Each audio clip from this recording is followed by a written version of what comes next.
Hi, everyone. Good to see everyone.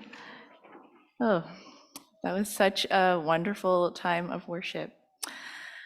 Um, so, today, in carrying on with our series of the communal rule of love, I wanted to just carve out some space for us to practice a spiritual practice, the spiritual practice of journaling. Yeah, I thought it would just be good to take a moment and pause and reflect, because I know we have to be so intentional with that, and it's hard to carve out that space. So, when I was growing up, I learned early on that showing any of the so-called negative emotions was bad and forbidden. I remember vividly being 3 years old and being screamed at to shut up and stop crying, which of course only made me cry more. It made me like really angry already at that tender young age. And this message that my tears were too much, not welcomed, that they weren't allowed, continued to be reinforced as I grew up. I was always accused of being too sensitive, and I would often be dismissed for being too emotional. So because of this environment that was so hostile to my feelings, I learned to bottle up everything inside, and the only safe place to turn to was my diary. I still remember my diary from when I was 10 years old. It was light purple, and it had these horses on the front of it, and it had a lock and a key. And I loved that journal. That journal was my safe haven where I could say everything I wanted to say, where I could pour out my heart, vent, lament, rage, and curse at all the injustice that was happening to me. Needless to say, there were a lot of F-bombs in that diary. Like, it's embarrassing to see what was in there. Yeah. It was my release, the place I could just let out all of my feelings, the ones I wasn't supposed to feel or let anyone else see. So the practice of regularly releasing our emotions to God, I think, is such an important spiritual practice. When we say, I just need to get something off my chest, it shows that our bodies, our hearts, our souls, and our minds are connected as one entity. We are our bodies. And whatever we feel and think, we carry in our bodies. And we need an outlet for it to be released. We need to get things, in some ways, quite literally, off of our chests. And journaling, I think, is one of these great ways that we can get out our thoughts and feelings to God. And we have the best living example of what to do and how to do it in the Psalms. In many ways, the book of Psalms is a living diary. It is this comprehensive prayer journal that holds nothing back, where the psalmists express the whole gamut of human emotion, from deep anguish, despair, and doubt, lament, and hateful rage, to the most jubilant, joyful, hopeful, and faithful praise. The Psalms show us how we ought to express ourselves to God. They give us permission to be just as raw, unrefined, and real.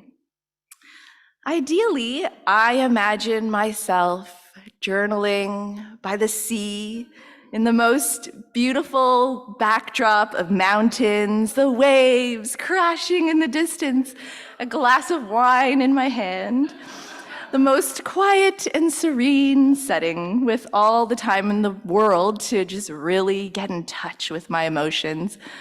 But alas, our lives are busy, and let's face it, journaling is not anywhere near the top of my to-do list. But despite not having time for it, I think it is really, really important and a worthwhile endeavor. As we release our emotions to God, our hearts and minds get decluttered. We gain some clarity and insight that wasn't there before. We learn more about ourselves. We hear God more clearly, and we become more discerning and grounded in Him. As we reveal our true selves to Him, the good, the bad, and the ugly, we are seen and known and loved. So, Kim, if you don't mind putting up that slide for me. Earlier this year, a journaling template was passed on to me in one of my Regent classes.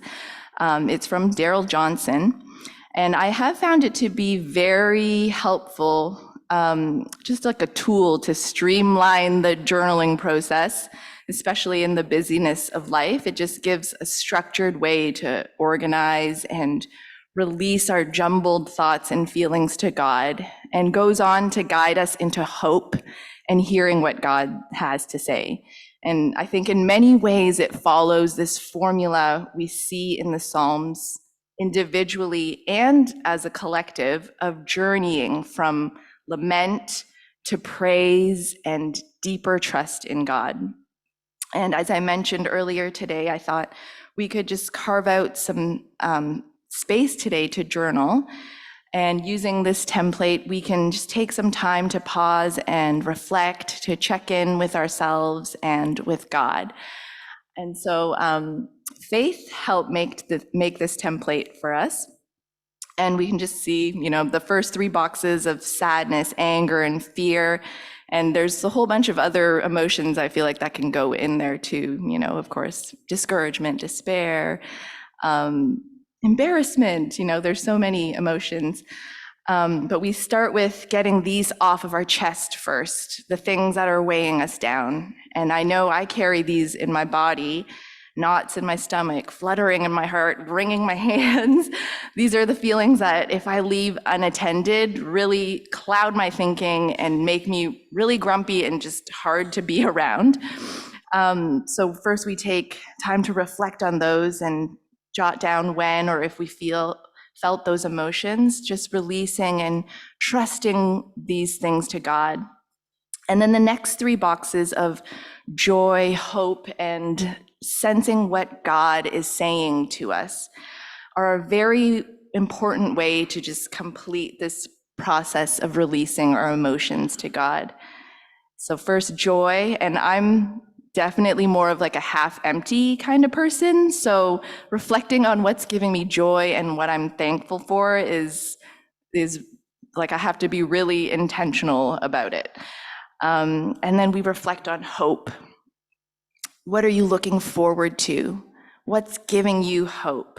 And this is so important because any hope that we feel in this life points us to the ultimate hope we always have on the horizon, which is when Jesus comes back to make everything right. And so I think it's so important to always reorient ourselves back to this hope, because there's so many things always trying to take our eyes off of that. And then lastly, we listen for what God is saying to us, because we need to hear what is He saying